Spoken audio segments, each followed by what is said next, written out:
Suzanne's Paparazzi Jewelry, 24/7 shopping available. 160920 is the code. Show her some love, like she showed us.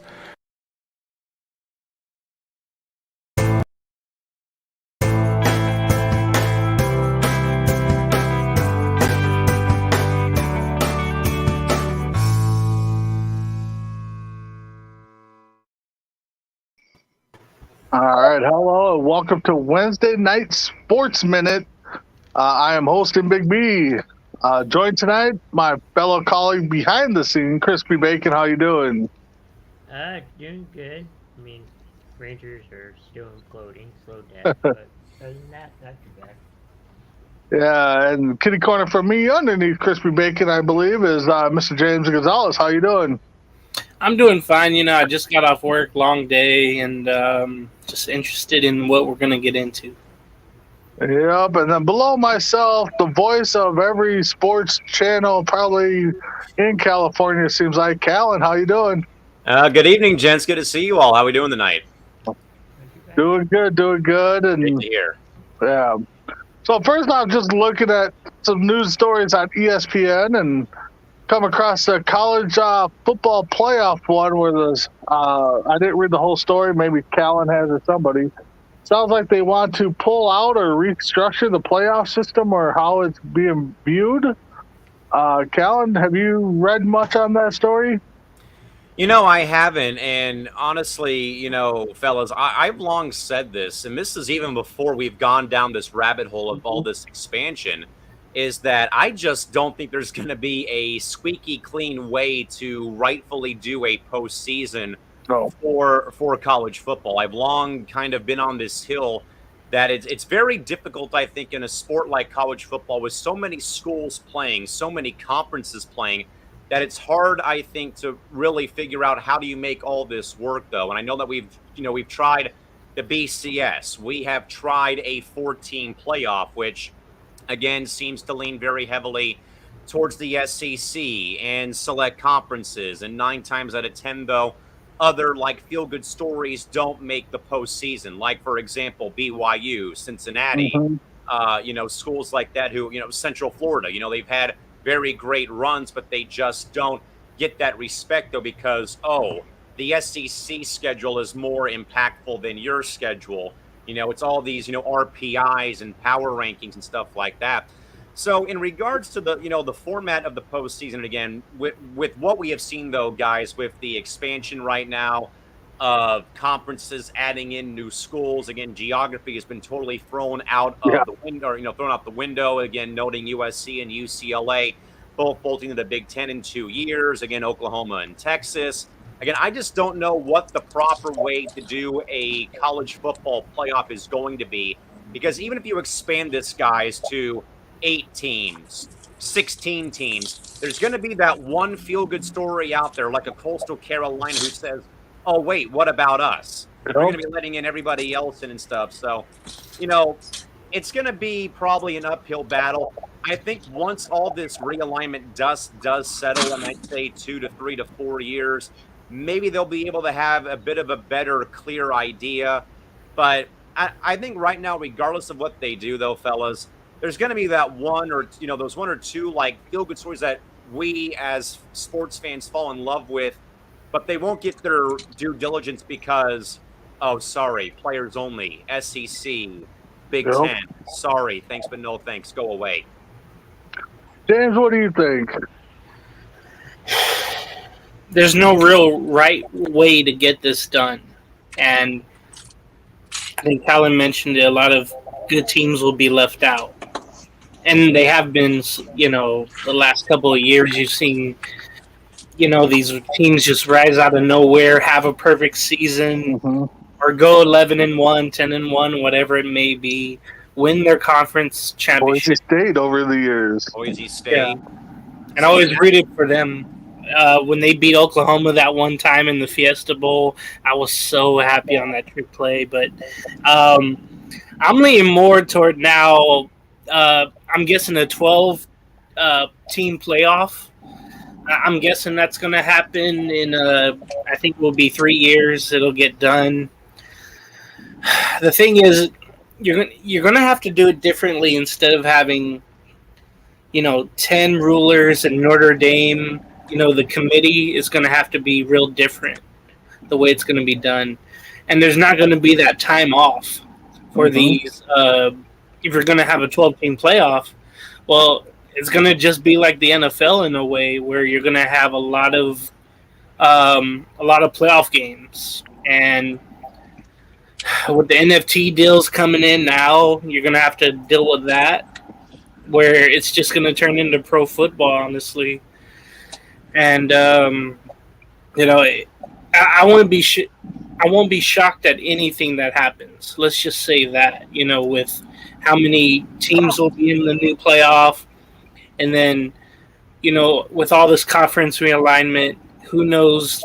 Who knows wherever someone goes next? And to me, it just feels like there's going to be, like a Power Three conference in college football, and then they'll choose from there, and then everybody else will just get left in the dust, and it's really unfortunate. There will be no more Cinderellas. I mean, there hasn't been, except Boise State in those years ago. I was rooting for East Carolina back in the day, hoping they would have a little jump there. But look at Coastal Carolina, like Colin mentioned. Honestly, I won't be surprised when something happens. But I think a 12-team playoff will come maybe after 2024 when all these realignments happen with UCLA and USC going to the Big Ten. Maybe that's when things will get rolling on that. All right, and welcome in John Elkhorn. John, what do you think about this college football story? It's a bunch of bull. Excuse me. It's a bunch of bull crap. And here's the thing, and I understand where Colin's coming from. Like, it's hard though because it also. And I'm not saying go SEC because my Longhorns are getting to there. Set aside my bias for my Longhorns, even though they couldn't win in the Big 12. I'm a Longhorn fan, but I'm also honest where they're at. The recruiting part too, and I think, and this is where I love me some college football. Everybody knows it. I sound like Christian Bale's Batman every time when the football comes on, but even if you try to give some love, which don't see an issue with, but they're not going to out recruit some players, I guess, in the SEC or like Hawaii or some of these other schools you're talking about. They're not going to out recruit. So even if they get the love, they're going to get destroyed in the playoffs if somehow we got that Cinderella, which would be great. I want Alabama to lose every year. Nick Saban can go kiss my butt. I mean, I don't like him whatsoever as a coach. But I think trying to continue to reinvent the wheel of college football is not good. You're messing with something that has been great for a long time. We haven't necessarily think about if we didn't have the NCAA football games, I think that's a big deal of this because that's the NIL and the NFTs, and you see players like James was talking about. It's become like the NFL where you see certain NFL players that are getting these NFTs by these companies, and it turns out some of those companies are really shady and they shut down after 6 months. And so NFTs, kind of like crypto, are kind of like a huge questionable thing, but it's benevolent, I think, at this point. But I don't think going to a 12 team is going to do anything because once you go to 12, it's just like fat over. It just keeps getting bigger and bigger and bigger to the point where it's going to literally explode like my 12 after Taco Bell. And so I don't like this at all. And this is not my bias to keep what college football is. I think you should, because at some point somebody's going to say this, you need to do it. Oh, well, they changed, but then they're still doing this, but they're still smoking. So it's like there's no winning. In the committee, get your head out of your own butt. Because I think if we're going to have a committee, not just for college football, but for the college football playoff committee, we need people that are more in touch with the game. That to me makes sense. I'm not saying that they were going to do that, but 12-team playoffs makes no sense. Stop ruining college football. Stop. Yeah, exactly. Callan, you got something before we go to Chris? Yeah, I just looked up what a 12-team bracket would look like, and you would give the top 4 seeds a bye. So you're thinking of Bama, Georgia, Ohio State, and someone else as a, getting a top 4 get buys, and then you have 5 through 12 playing each other in essentially a wild card round to get in to face, one of the teams who are in fact on a bye week. Now there is that, chance of a long shot, but guys, if there's anyone on, maybe on networks who probably shares my sentiments, it's our good man Stephen Wang. Him and I are on this, boat of, if you expand the playoffs beyond 4 teams, about the, the exclusivity of it being, the top 4 best teams, regardless of their conference, now you're kind of getting away from the parity of the game. But really, though, who out there is going to tune in to watch a 5-seeded team play the 12 seed or the 8 seed play the 9 seed? Who really out there, other than the 2 schools involved, is going to actually sit on the couch and watch this game in its entirety, knowing damn well what's lying ahead at the end of a tunnel, which is, a presumable blowout loss at the hands of Bama, Georgia, Ohio State, Michigan, one of those schools out there. So I think that John's right. I think James is right, though. And I think everyone on here, until we get to Chris, I think we all kind of agree, though. There's that cliff out there. You don't know where that cliff's at when you start losing. And I think once you start losing interest in your product, then you have to go back to the drawing board as soon as possible. Adding to what Count said, I apologize. There's only so many players to recruit, so it limits the chance, like Count was talking about, with those Cinderella stories. And so essentially, like James is saying, I love college football, but stop trying to make it like the NFL. Everybody has their own opinion. Some of us may not like it, and that's cool. We have all the sports that we love. Stop trying to change it like that. Because if it happens with college football, it's going to happen with college basketball, and it's just going to ruin it. Stop ruining football. Thank you. All right, Chris, what do you think of the college football? Like y'all said, it's not gonna. No matter what you do, you're not gonna please everybody. I think no matter if it's the BCS, the college football playoff, polling system, I don't know. It's all a popularity thing, and I think you're still going to get a lot of the same results that you do now. Yeah, for me, I don't know. They're getting too much money into it. Too many teams are trying to get into the playoffs. I kind of like old school where you had the 4 major bowl games and then everybody else kind of played. There were a couple comments here. Chrissy said that college football is confusing her. So, same. But then Nate had a good comment. Here's an idea: get rid of the national playoffs. Make it so that only the conferences have playoffs and just have a conference title. I mean, that would be cool and all, but you really would not have like the ultimate national champion. Yeah, no. Your Big Ten champions, your SEC champions, but you wouldn't have like that pinnacle like March Madness feel of having that final game, you know, in Los Angeles or at some big stadium. So, I mean, I like the idea, but it kind of has like that cliffhanger of an ending if you don't have an actual national title game. No, the only thing I would add on to that, Nate, is you can make the conference playoffs and crown the champion, and then have those champions go into a playoff system. That's essentially what it would be. Yeah, and then you're looking at probably college football starting in August. You know, play most of their games August, September, October, bye week. Yeah, and then you're getting into playoff time in January, probably going until mid-February. You know. Here's the issue I have. This reminds me of Netflix. Netflix had a good thing growing. They were at the prime of their game like college football is, and then you keep trying to reinvent the wheel time and time again. And eventually, like, I don't have a complete issue with what Nate said, but you can't please everybody. But at the same time, it really hurts to have people making these decisions that don't know lickety crap about football, much less are in touch with the game of college football. Yeah, I don't understand why they're not reaching out to more of the college sports directors and ADs and all that. I don't get it. I don't know why making these decisions. So, all right. So moving on, I saw the big NBA story. LeBron signing for 2 years. It ain't going to matter to the Lakers. So, James, I know you're kind of probably our biggest basketball guy, maybe next to John, but what do you think of LeBron signing 2-year deal? You knew it was going to come. I think he realized, well, he doesn't want to go anywhere else. He feels comfortable back with the Lakers and back doing what he does, outside the game, producing television shows and movies. And Hollywood is, of course, right there. So I think that adds to the intrigue. Now, what about his son? Can they play together? And I think he can arrange that with this move. There's no question now where he's going to go. The thing is, and when I saw this money, he's going to get 44 the last year of that extension.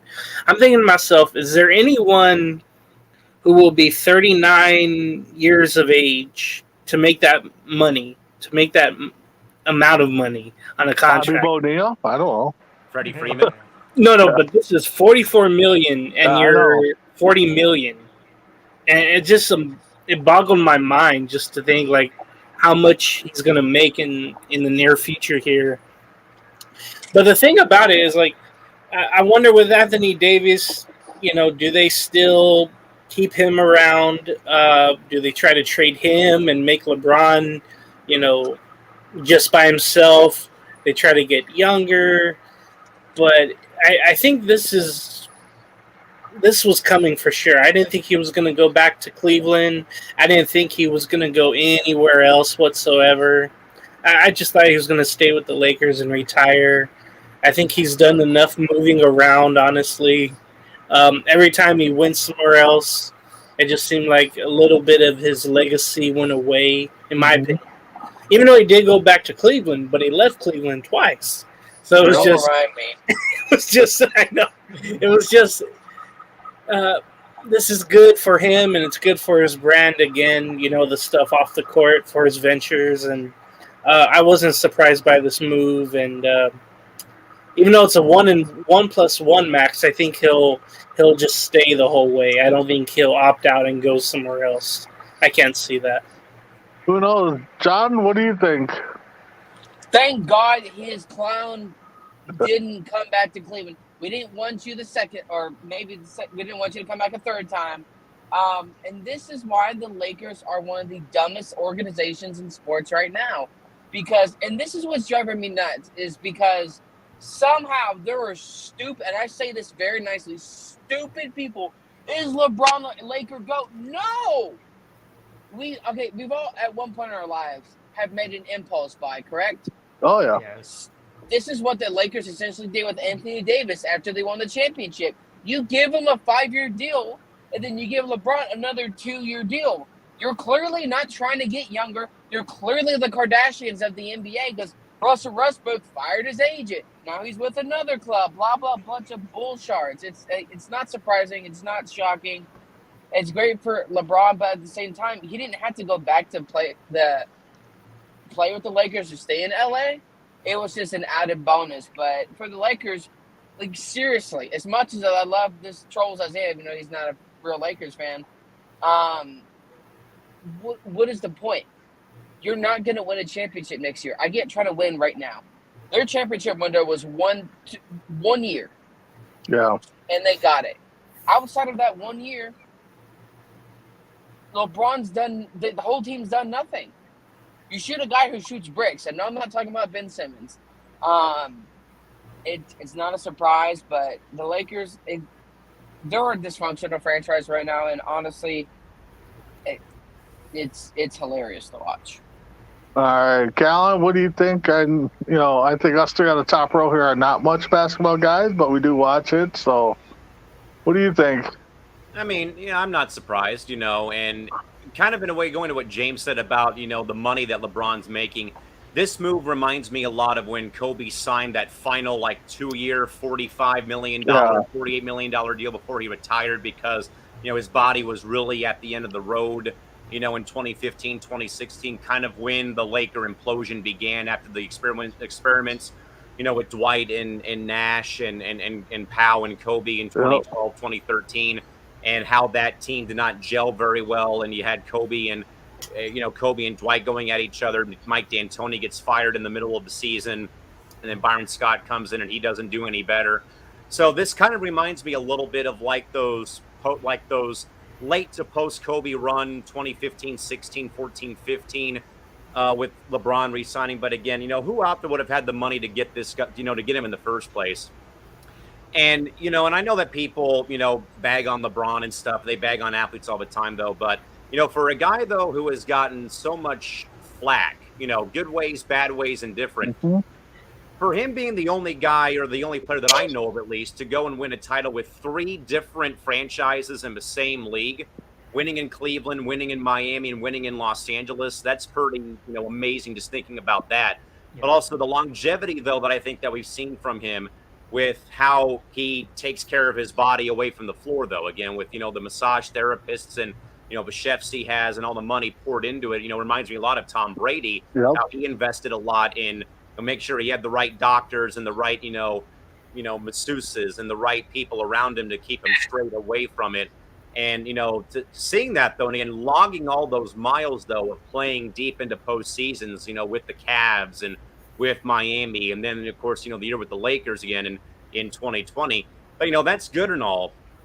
But what about everybody else? Darvin Ham is walking into a situation where it's lose-lose. If you start losing games with your assembled roster, you're going to be fired, because we know, guys, how LeBron has as much, more power than Rob Pelinka, probably more power than Jeannie Buss does in that Laker front office and with the entire front office with the Lakers right now.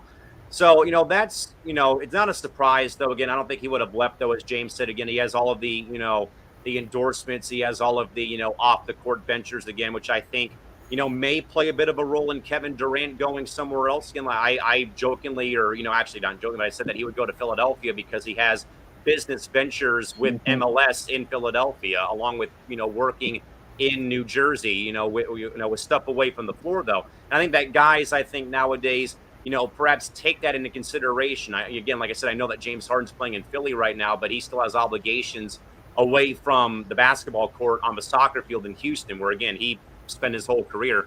Yeah. But with LeBron, though, I'm not surprised, though. It's just a matter of, are the Lakers going to fall back into that, post-Kobe spell again of all these lottery picks they don't have because they had to sign, they just had to get Anthony Davis. Are you going to bring back that entire aging roster of Westbrook and Melo and, all those guys, and then you have to just go out and sign guys off the scrap heap to take up roster spots on the roster. So, time is passing them by, sadly. I think that this is, again, Golden State's conference to lose right now with, maybe the Clippers can finally get back on the right track. You have Golden State, Phoenix is still knocking on the door. Dallas is still building something nice. Denver perhaps could turn a corner. Utah may have taken a step back in my mind. Memphis is intriguing.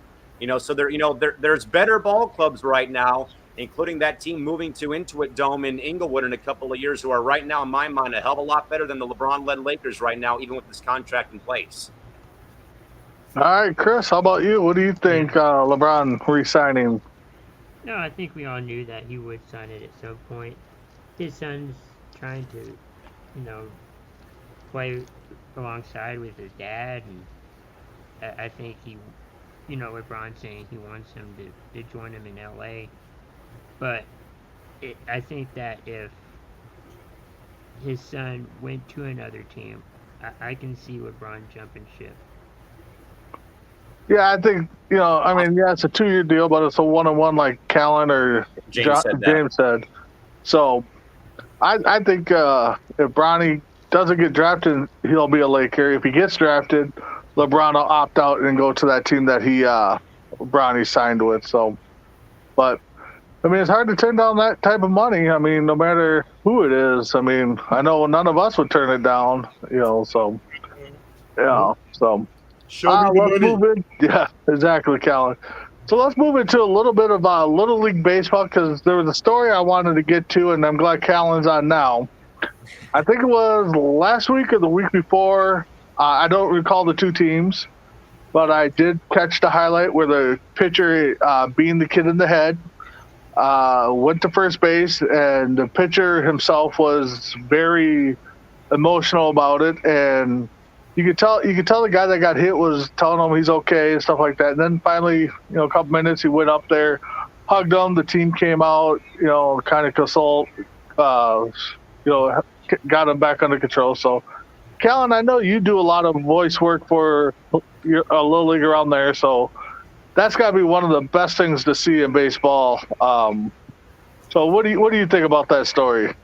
And I've loved doing Little League. I got into it, late, last year, kind of when COVID was kind of dying down, thankfully. And I know that we all have heard stories of parents assaulting umpires or referees at youth games, whether it's baseball or, American football or the real version of football, which is soccer. You've heard a lot of those Whoa, stories. buddy, calm down. And, and this is what I think that we all wish that sports could be, is that sort of thing. Yes, you have your rivals. Yes, you have teams you can't stand. Yes, you have players that you despise because they always are beating up on your organization. But I really, though, would say that, and yes, I've seen it a couple times where parents get out of control and things like that. But, Little League in general, though, it's like a big family atmosphere. Oh, yeah. That's what I really would compare it to. And having seen it firsthand the past couple of summers, and again, going and doing tournaments down here in the South Bay in San Diego, and, and more than anything else, it's just seeing the kids playing just to play for the love of the game and just to be with their friends and have fun. Wins and losses don't really matter at that level. And I think it's the beauty, though, of what sports can be, what sports should be, what it can aspire to be. But especially though when it's the kids playing, I think that we, are used to seeing it. And, and there's been so many great moments that we've seen, though, where, even tonight I was watching Hawaii play Washington, and a kid got hit by a pitch, and Hawaii's pitcher went over and slapped the kid on the rear end and gave him a high five. That happens all the time, though, in Little League games, though.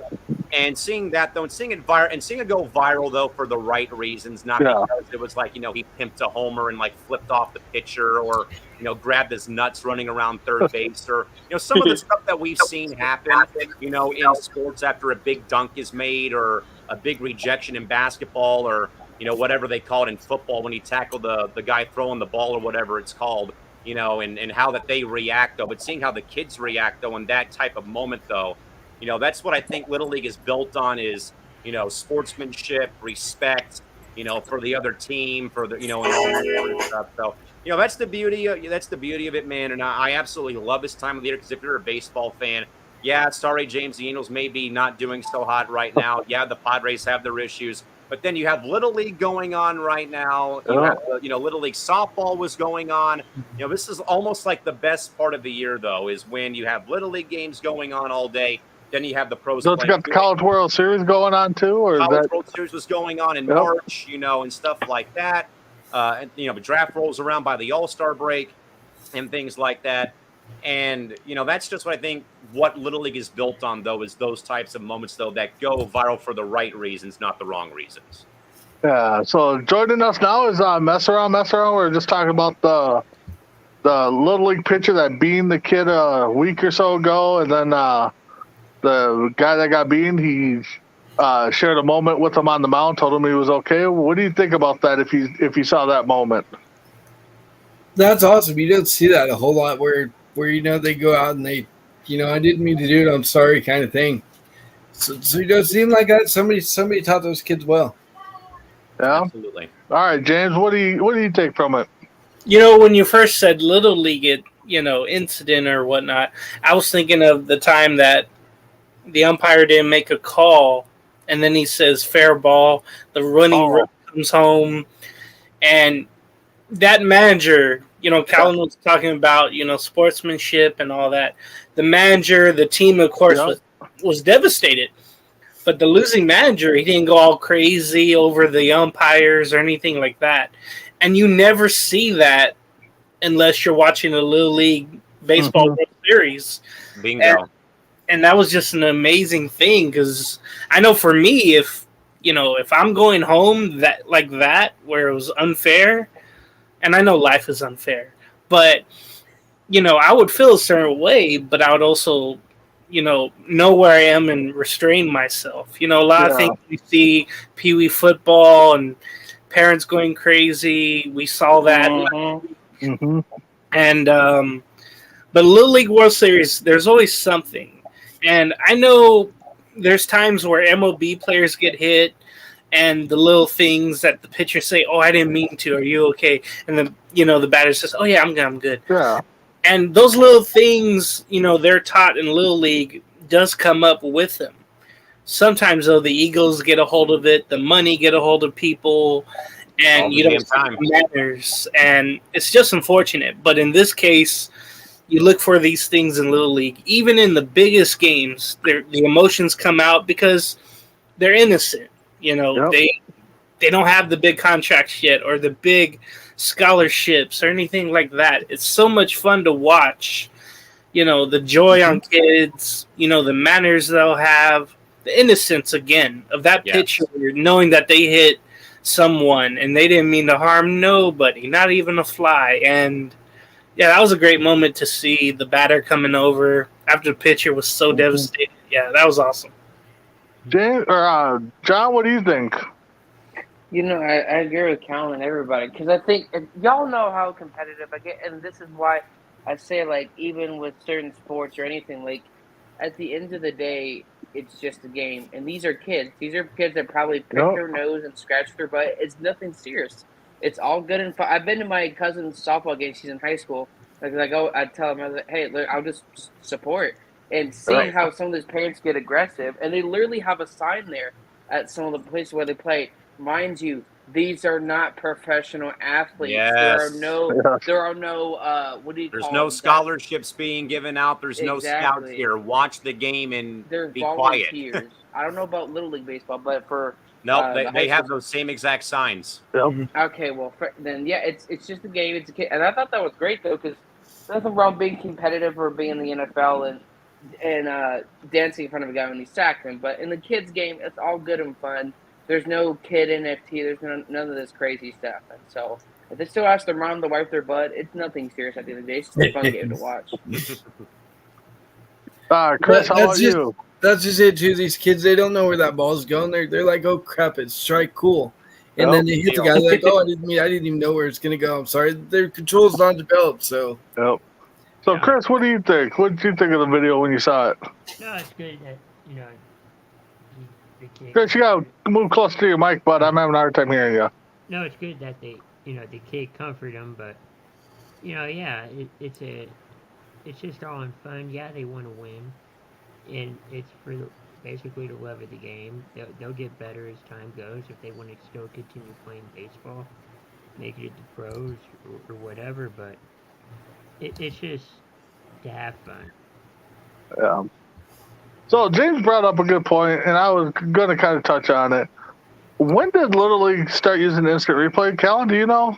I think it was fairly recently that they've done it, and yeah, it's a little perplexing that they actually use it, but I'm kind of glad they do because, the umpires are volunteers. They're parents who are out there just giving their time to, to let these games go off without a hitch, though. They're all volunteers. They're not perfect. Yes, the strike zones may look terrible, but again, they're just out there volunteering their time to be part of the crew to help put these games on, though. But I believe it was, I want to say before COVID that they actually put replay into the World Series.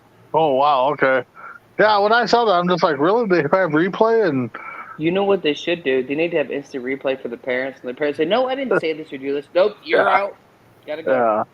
But on that play, James, correct me if I'm wrong, didn't the third base umpire call that foul? I can't remember if he put his hands up because I know that's what you do when you say foul. A foul ball. Yeah, Yeah. I think the third base called it a foul, and then the whole plate umpire called it fair. Yeah, and we that's what couldn't made see runners go. the home plate umpire, but yeah, all of a sudden, the kids and the third base coach is like, run, run, run, run. I'm just like, wait, he didn't call anything. And Yeah, I don't know. It threw me off, and I don't know. I kind of wish they did have instant replay in Little League. And I get it. They're the umps are volunteer umps, And I didn't know they were volunteer umps when they got to the World Series. I thought they actually got a little bit of pay. So let's move on to MLB. I saw the Mets called up Batty. First at bat hits a home run, so good for him. Callan, I know you're the big baseball guy alongside myself and James here. So what kind of moment is that for him? That's one you're never going to forget. A lot like me doing my first ever game for the Angels back in July, though. And it's one thing to make your debut.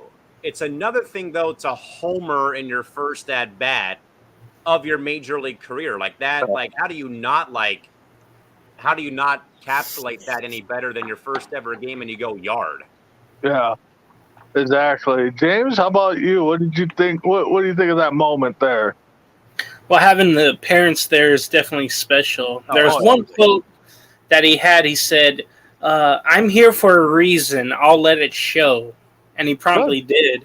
It just seems now a bunch of these kids are coming up, and they just have a confidence about themselves. Yep. I just don't know what it is. It just seems like that lately.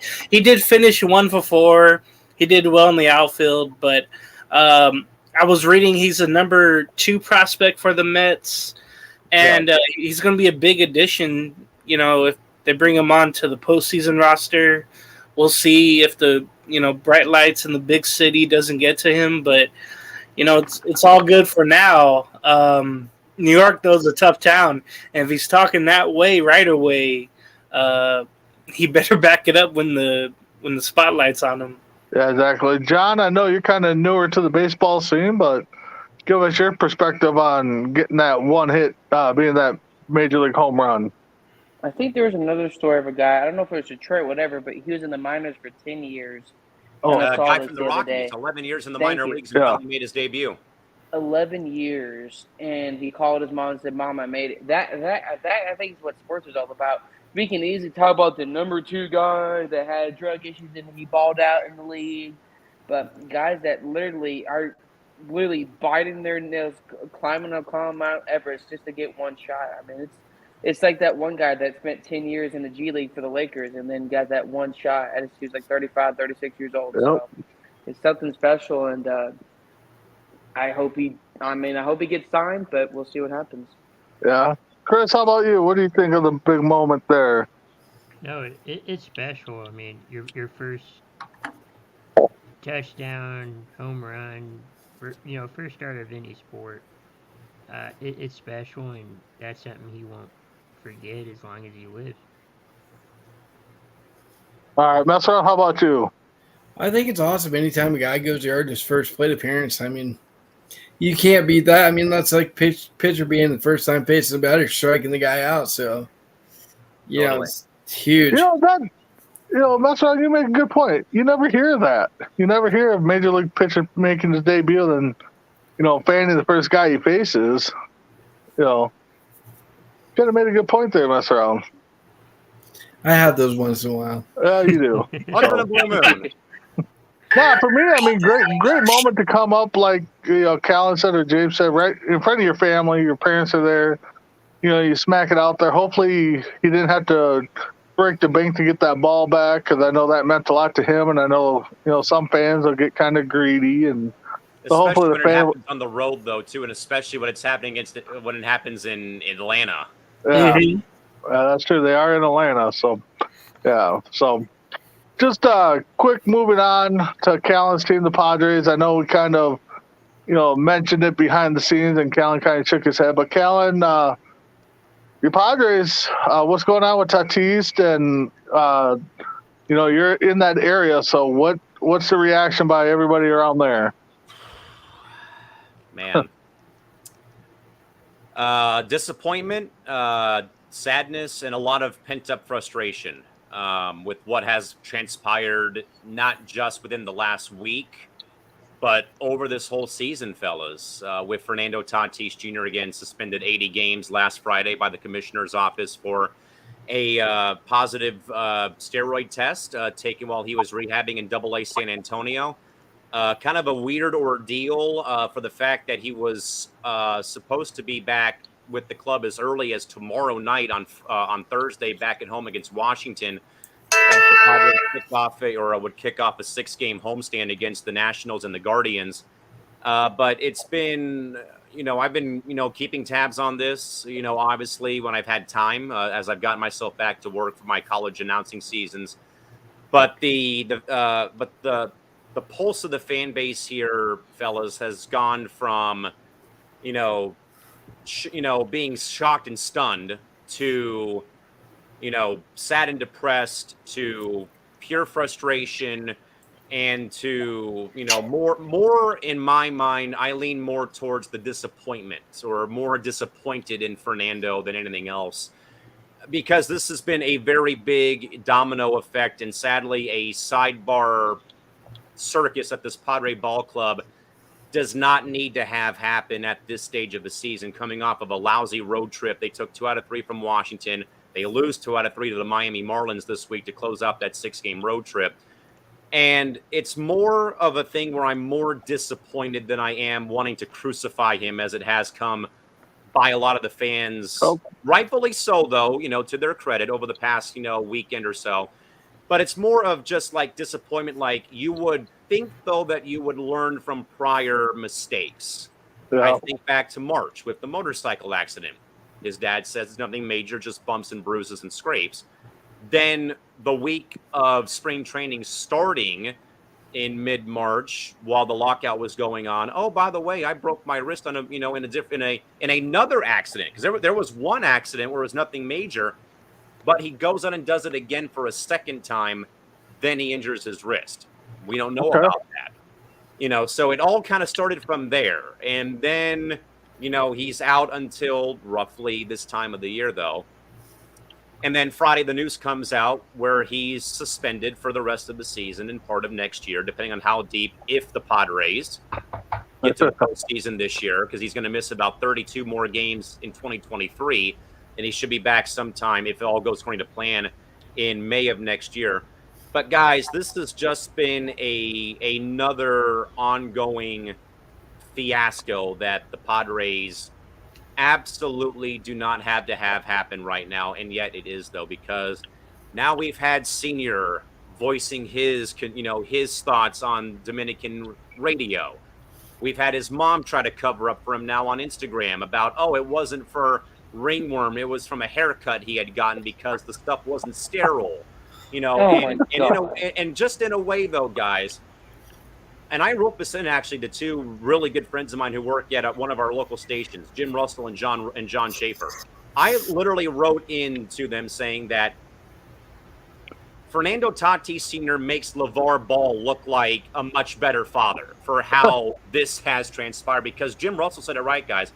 Senior has literally helped Fernando dig his own grave now with how Fernando has lied through his teeth 2 separate times. Now including this one right here with, whatever drug it was, or ringworm, or the haircut, or, whatever fabricated story it's going to be.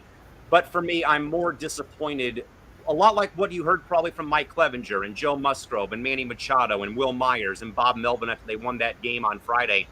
Because, guys, if this is any other Padres season and this is going on in the middle of the year, this ball club would be probably 5 or 10 games out of the last wild card spot. It'd be a repeat of 2021 all over again. But thank goodness for Juan Soto. Thank goodness for Josh Bell. Thank goodness for Brandon Drury. And thank goodness for Josh Hader, because if this was the same Padre ball club last year who had to deal with Fernando and his, antics in St. Louis, which kind of in a way epitomized last year's second half fall, that would have been where the fans would have pointed to. But it's been more, for me, it's just been more disappointment.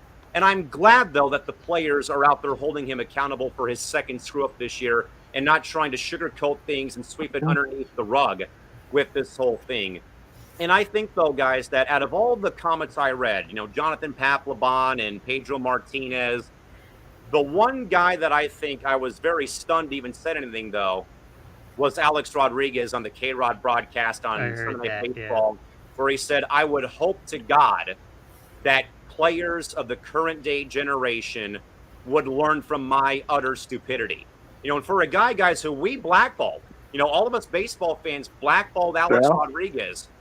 But when you hear him say that, though, I think in a way it doesn't cure or, time won't heal all wounds with A-Rod. But that's something that I think, though, takes a lot to muster up and say, I screwed up. I don't want to see these guys like Junior, Machado, any of these star players go down my same path, though. But now I think, though, guys, I think a lot about Thursday. Fernando, for the first time, is going to address the ball club before the game against Washington at Petco. Okay. He's going to talk to the team. He's going to talk to the ownership group and talk to A.J. Preller before the game on Thursday. And I've been a little bit concerned that this may become a bigger distraction than what he already is right now. He's already a massive, massive distraction at this rate. And it's very unfortunate. It's unfortunate for a ball club, guys, who I think you have wanted to see, turn a corner. This is a franchise who's had 5 winning seasons or 5 playoff appearances in 54, 55 seasons of play. And you've long, I think, or at least in my case, I've long wanted to see a Padre ball club be as good as that 98 team that can go to the World Series and win the damn thing, or be as good as the 96 club who had to win the division the final 3 games of the year against the Dodgers in Los Angeles. And for a long time, I've seen a lot of, losing seasons, losing years. Though. And the thing, though, that I even wrote in, though, too, is that if you out there don't believe that the San Diego sports curse is real, I would hope that this right here puts that in further perspective about how cursed the 8th largest city in the world is, or in the country is, when it comes to sports. Chargers and their issues, Padres, no NBA team being here, no NHL team being here, maybe Major League Soccer. We've got a pretty good, AAA soccer team and a very, very, very entertaining women's pro team playing here. But we also have minor league hockey. But at the same time, though, people here ride and die with the Padres. And it was really never that way. It was all about the Chargers until they left in 2016 for Los Angeles. And this is a market, as much as I try to tell this to people, this is just a market who wants to see a winner, because we know that we're known for the weather and the tacos and the beaches. But it's a thing that I remember Gene Stayhouse saying after the Chargers somehow beat Pittsburgh in '94 to go to the Super Bowl before they got crushed by San Francisco, was Junior told the crowd at then Jack Murphy Stadium when they came home from the game that night from Pittsburgh to the fan-thrown rally at the stadium, he gets on the mic and says, now the world's going to know about the San Diego Chargers. They're not going to, forget the beach, forget the pandas, forget the tacos, forget Balboa Park. Now the nation is going to know about the San Diego Chargers football team. And the 2020 Padres kind of, in a way, echoed my thoughts about that year. Now the baseball world that year is going to know about the San Diego Padres. Yep. Not Comic-Con, not Belmont Park, not Old Town, not the zoo, not Sunset Cliffs.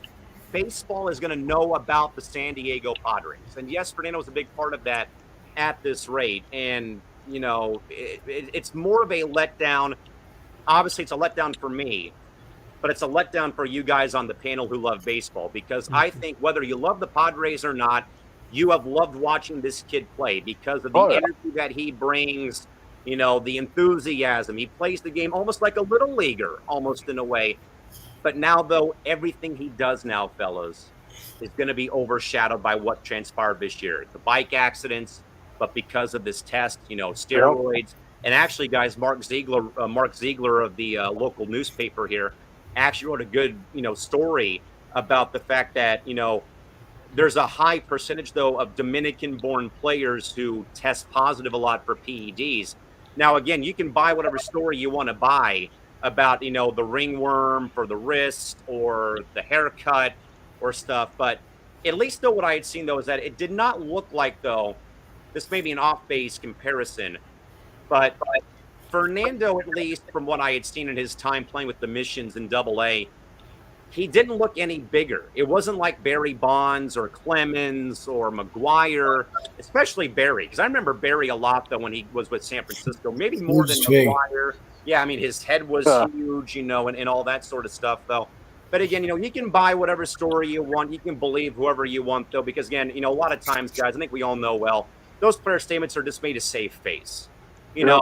And to call and more so, Senior kind of putting on the LeVar Ball hat though, and kind of, calling it whatever it was though. I think though it just adds more fuel to a already burning fire, and it just sucks though again that it's a San Diego franchise stuck in the middle of something of this magnitude again, because I've thought back so much about how we haven't won since 1963 and all the near misses or perhaps, near chances with the Chargers, and, the NBA didn't pan out here and stuff like that. And, the Padres were close in 84, but they had to play the Tigers, who won like 35 of their first 40 games, oh, what if Marlon McCree just falls down against New England and doesn't try to run it back for a touchdown?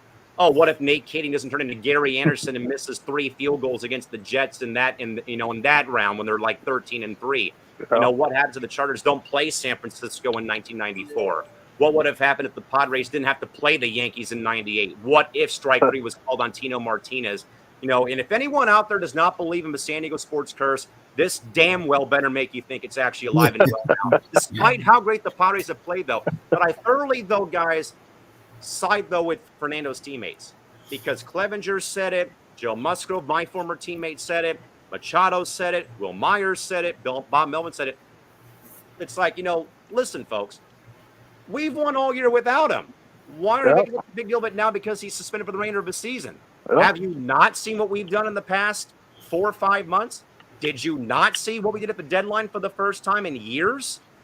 Soto and Drury and Hader and all these guys? So that's kind of like and again, I applaud the players a lot though, but I am a little leery though that Thursday might, tomorrow might be kind of a distraction day, because this Fernando's going to come and talk to the club, and honestly, if Fernando really wants to kind of help mend the fences with the fan base, because I've seen a lot though on the web. I've listened to a lot of talk radio here. And again, fans, to their credit, can side with Fernando, or they can be like any other baseball fan out there and crucify one of their own if they want to. But I think though that, he can, if he produces, that's one thing. But I think for Fernando to save face, he would have to call a press conference, assemble the media, come to Petco, and really, I think, if you have to, call in Maury and bring in a damn lie detector. Get him to actually spell the truth. All right. I think that's what we all want to hear, though. We don't want to keep hearing fabricated, reclaimed water stories where it's about the haircut or it's about the ringworm with his wrist. Again, I had teammates, guys, when they were much younger, who did take HGH to help them, grow a bit, because they were so tiny when they were, 7, 8, 9, 10 years old, though, and that was the thing that they were doing to help them, at least start to, hit their growth spurt maybe earlier or stuff, or they may have, or they took stuff when they were, much younger, prescribed by doctors because they broke growth plates in their elbows, avoiding Tommy John surgery.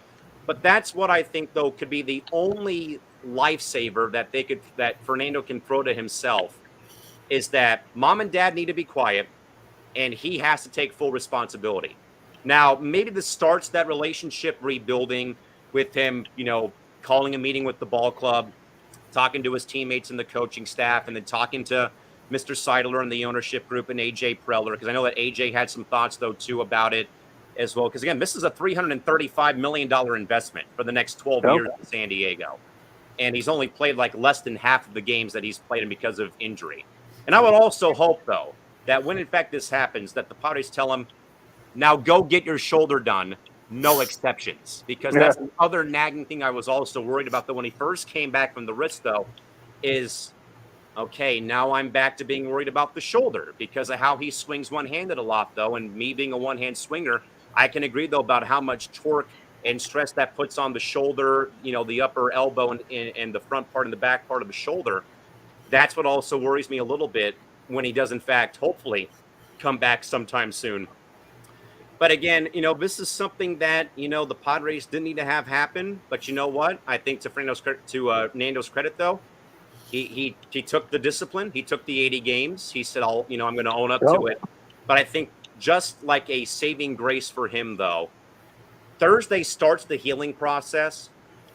But for him to fully, I think, gain people back on his side, maybe in that clubhouse, maybe with the fan base, he would have to call a press conference. He would have to bring in the the media and actually tell the truth, the whole truth, nothing but the truth, so help him God, essentially, to get to that point. I mean, guys, it's gotten so bad here. The Padres literally took his bobblehead giveaway for next month off. You can't handle the I truth. heard that. And literally, the Padres, to their credit, took Fernando's bobblehead giveaway off their giveaway schedule for September 7th and replaced it with a Juan Soto jersey giveaway instead that night, because they want nothing to do. I mean, and it's so bad.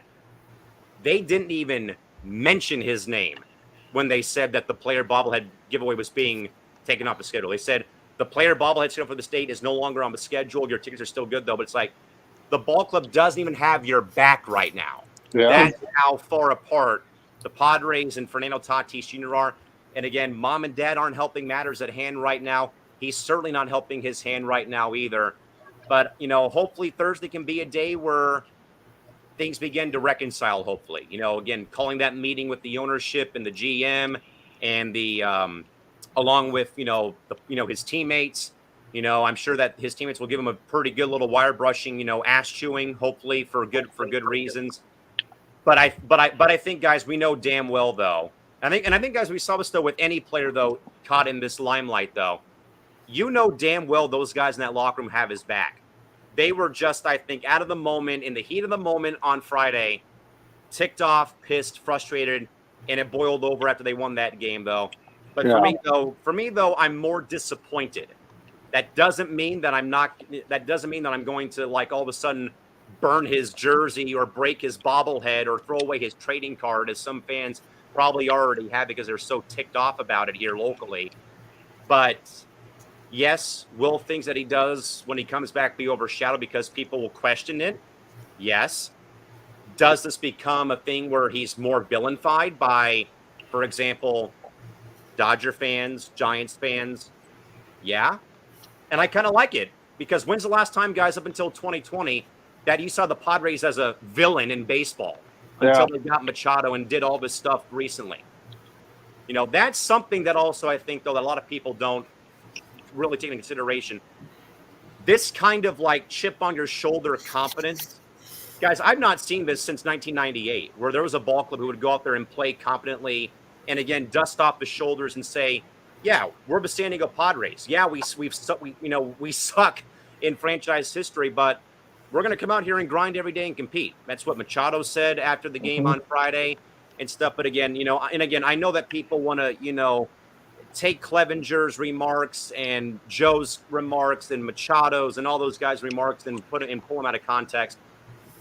That's just in the heat of the moment, guys. Who on here has not said something that they regret saying in the heat of a moment after, like, something went wrong at the job site, or, the referee made a bad call in a game that you were at or something like that, and you said something that you popped off about it. So, again, I hope that Thursday becomes the day that they can begin to repair the relationship. There's no way in hell that they're going to trade that contract. No, people have said to get him out of here. You're not going to do that when you're still right at or exceeding the luxury tax right now. You're not going to, throw away $335 million when you still owe Eric Hosmer $40+ million over the next 3 years. It still makes no damn sense. But at the same time, it is what it is. But I think that the players are right, though. We've won without him all year. Why should this change our mentality? And I just hope, though, that Thursday is more of a positive day for the Padres organization, more than it is then it's a distraction, because I think that this would have been a thing like last year that which really would have, I think, stunk this organization if there wasn't Soto, if there wasn't Josh Bell or Josh Hader or Brandon Drury. So, that's kind of where I'm at. Is I'm more disappointed, but I still love the guy. I think he can, bounce back from this. Again, we've all made mistakes, whether it's good, bad, ugly, or indifferent and stuff like that.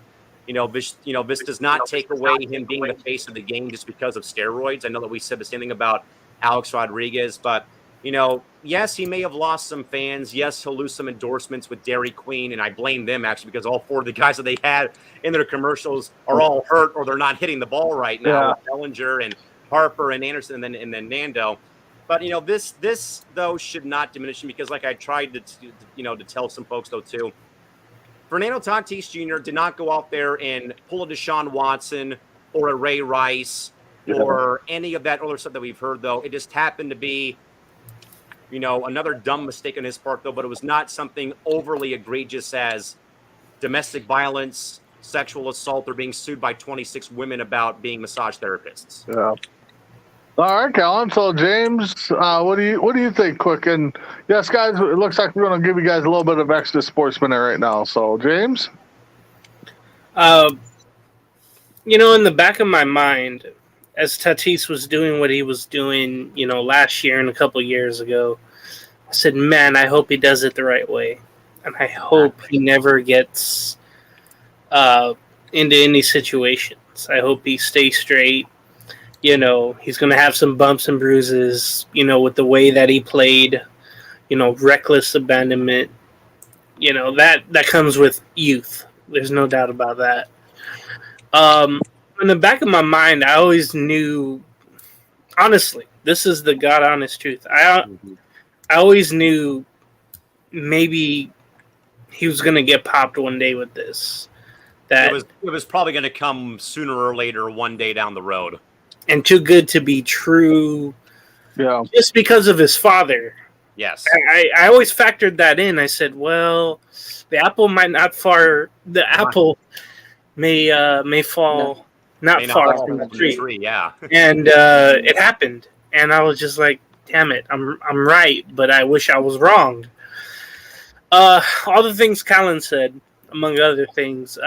He needs to get right. He needs someone to, alter his mind about life, about his career, just about everything in general. He's got to get some type of mentor, whether that's Manny Machado, someone in the ball club as well, someone outside of baseball perhaps.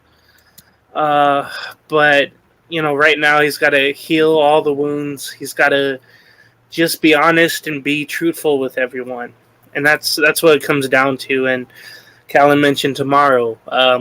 We'll know more about it, after the meeting, and we'll see what comes out of it. But definitely will be a distraction to the ball club now, who needs to win.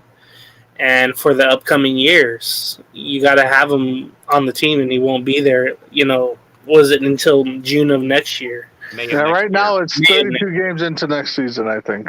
Yeah, May of next year. So you got to do it. You got to win now, of course. They've done that approach with the deadline moves, but I'm just, again, frustrated, disappointed. He's looked up to by a lot of young people and a lot of kids, and he made everybody say, let the kids play. I think today was the anniversary of him. Sorry, Chris. That he hit the 3-0 home run. Today's the birthday of Slam Diego from 2020. Yeah. And I heard that listening to the game today, and it reminded me of that moment and in 2020. And now all that, it's kind of tarnished in a way. I just hope he gets his life together and his career together. Yeah. All right, John, how about you? What do you think on your team? Callum makes some good points, but I think even with it being rigged, like I said, obviously it'll be okay. I'm pissed off. But the one thing I want to call out to the fans, though, not because of this, you're getting mad at him. You're rightfully so. Yes. Minimum baseball jersey. Remember, I did retail with the Astros. Minimum $150. That is not, you wasted your money. Mm-hmm. That's how stupid you are. Now, that set aside, though, I think that trust, even if it gets back and okay, we got you, that trust is going to take a long time to rebuild, because this is the second or third incident this year, and that's where it's if it wasn't a 12 or 13-year investment, I think they probably would have approached it obviously a lot more different. But like I said, the trust is going to be really tough now, because you're going to have your dad come in, or your mommy and daddy to come save you when you're an adult, and with the Padres. And 2.0. he makes LeVar Ball See, at least LeVar Ball made it out of business out of the name, while his dad just makes some sad excuse on Twitter. But honestly, like I think it'd be fine. Like this really really sucks. But I think that people burning their jerseys was already financially irresponsible. It just shows that you're really not a fan of sports. Because we've all had inconvenience.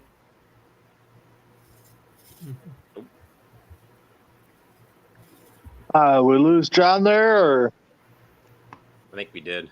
all right, mess around. How about you tied up this I think, Tatis like you story? said, sorry, my internet thing cut out. But So I think him being honest and being front worth with the fans and the organization and having a face-to-face with just the players, not with the coaches around, not with the GM, not with the media, that along with the press, I think would really be good. Because even though it's going to take a long time to build that trust again, at least you're starting on that path and not just trying to make excuses. Yeah. All right, Dave. How about you? So I don't know if you guys covered this, but I just read an interesting quote from Papelbon, who said, "Bruh, somebody in the Padres organization tells Senior and Junior to shut the F up. He used an anabolic steroid. Senior says millions of people are going to stop watching baseball. Wrong. They're going to stop watching your cheating son, who is more of a dumbass, Senior or Junior." I thought that was kind of funny. But, yeah, it's kind of sucks for the Padres because they were going to get Tatis back. They made all the deals at the deadline. The excitement was through the roof.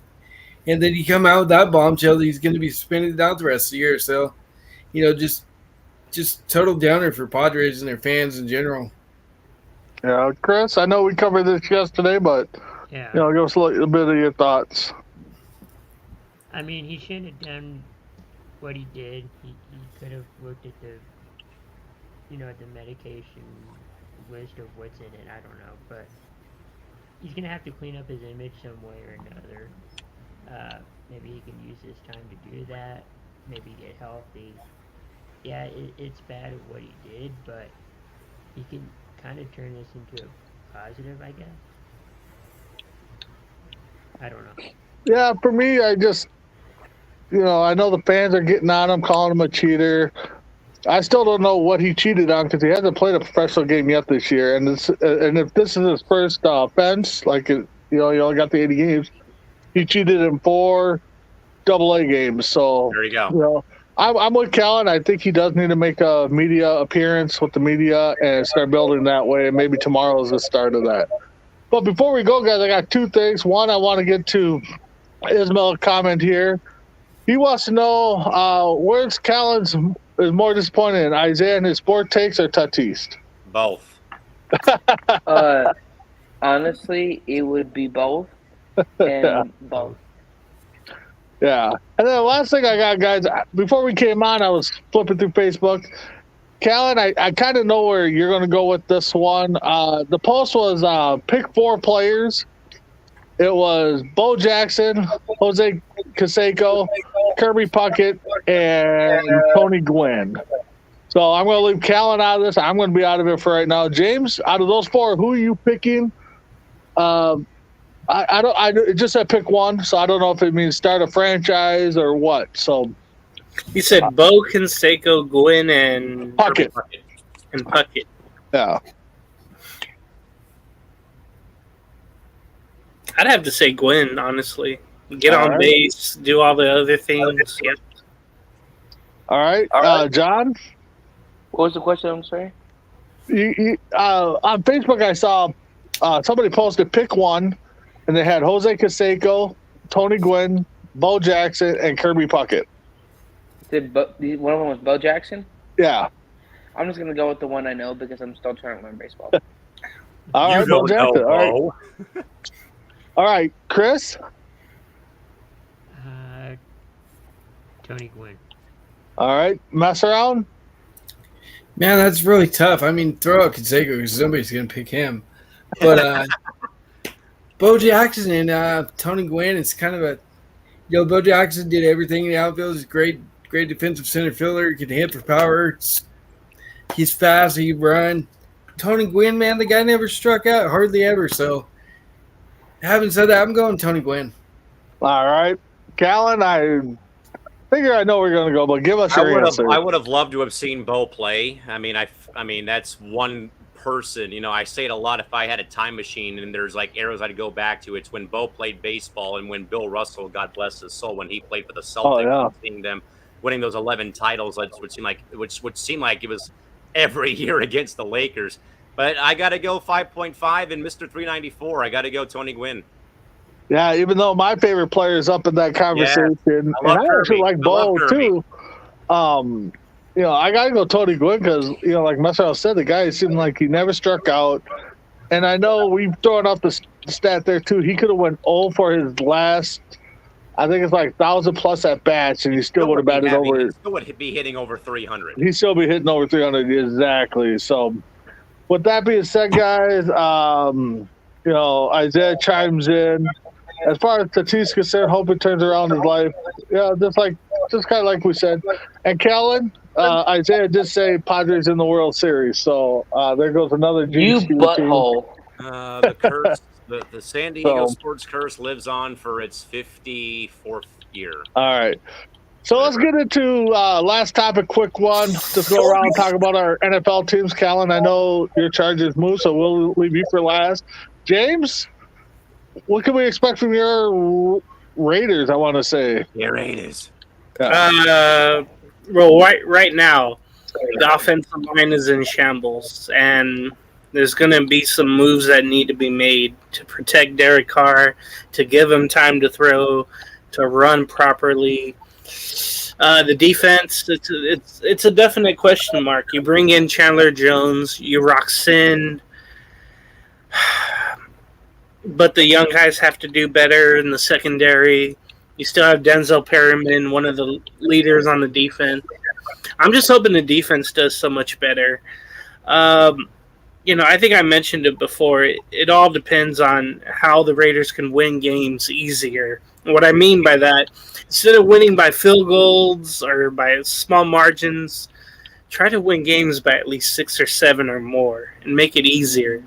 You know, that's just one thing that kills seasons or barely makes them get in like they did last year. But the division is going to be so tough this year.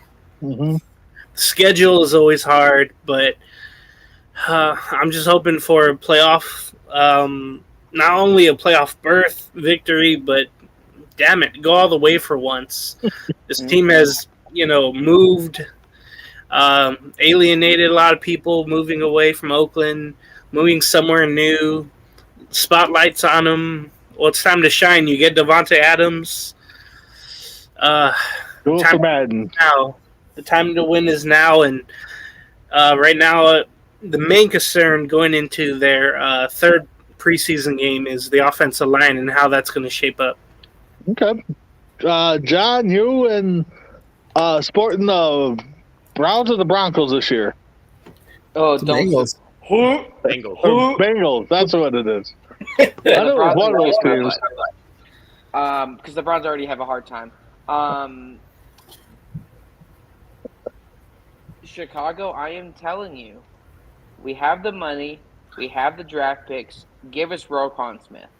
I know that the NFL potentially is penalizing guys for not having representation, which obviously is the whole nother story for another day, but I swear that as Al Gore's internet, I'm putting on the cape and becoming Superman. If your stupid organization does not reach a deal with Jesse Bates.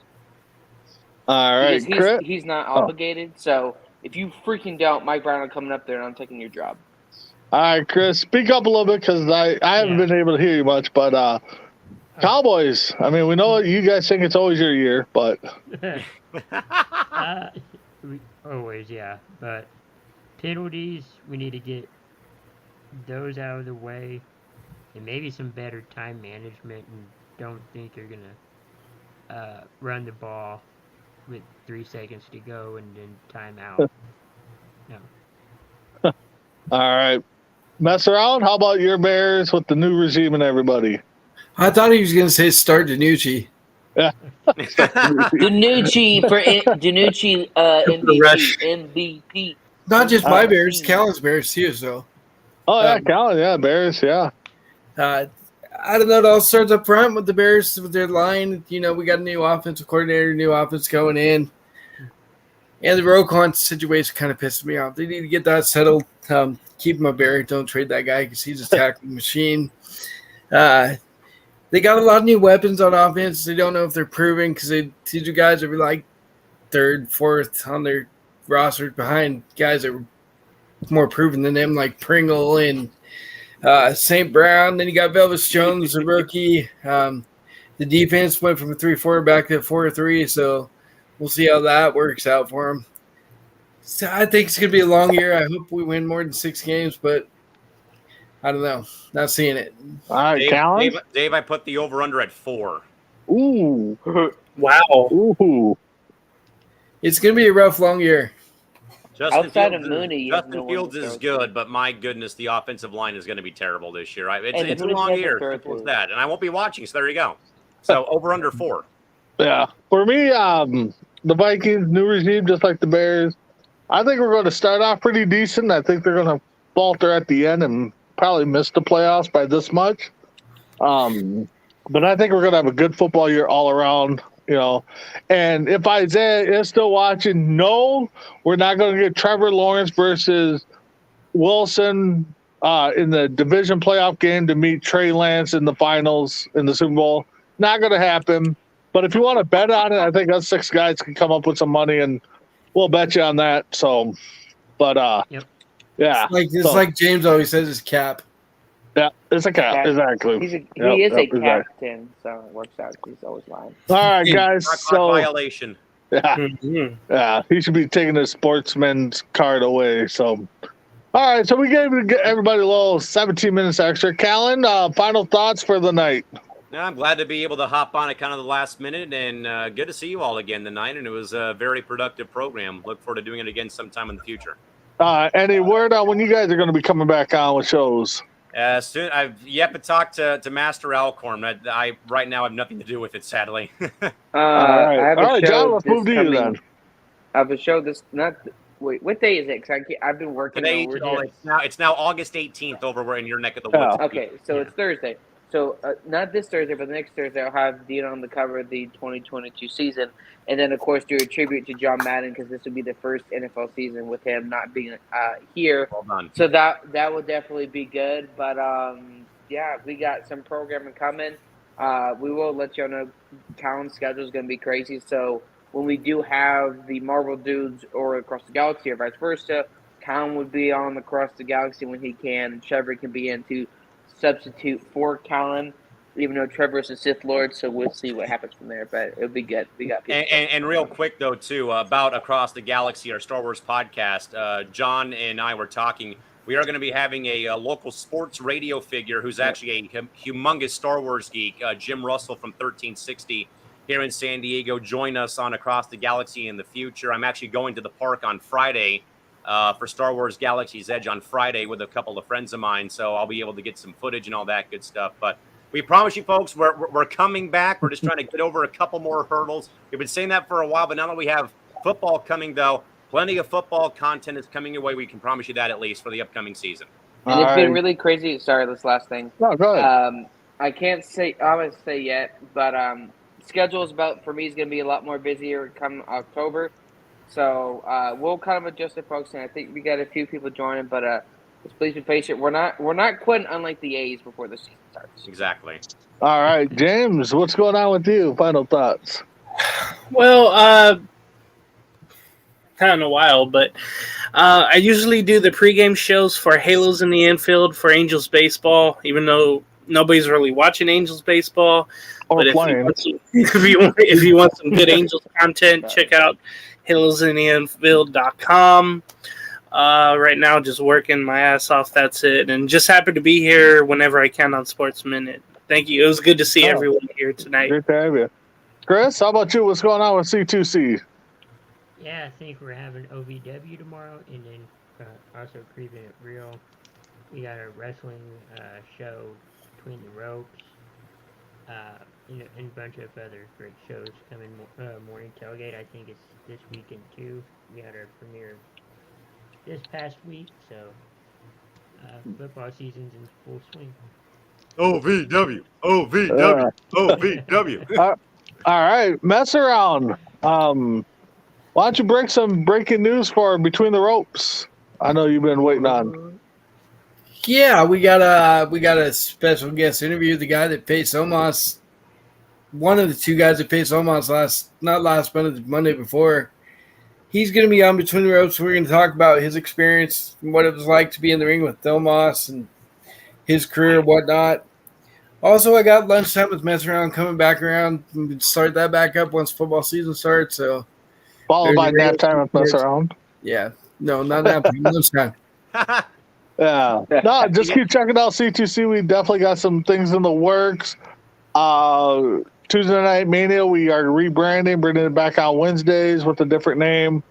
Morning Tailgate premiered this past Sunday. You can guys check that out. Check our picks, and got questions, always email us or find us, and we'll definitely answer them. But with that being said, I want to thank Callan, James, and John and Messer for joining us on Sports Minute. Crispy Bacon, it's always great to work with you, and you do amazing things behind the scenes. And I'm Big B, so please check us out next week for Sports Minute on Wednesday. Have a good night.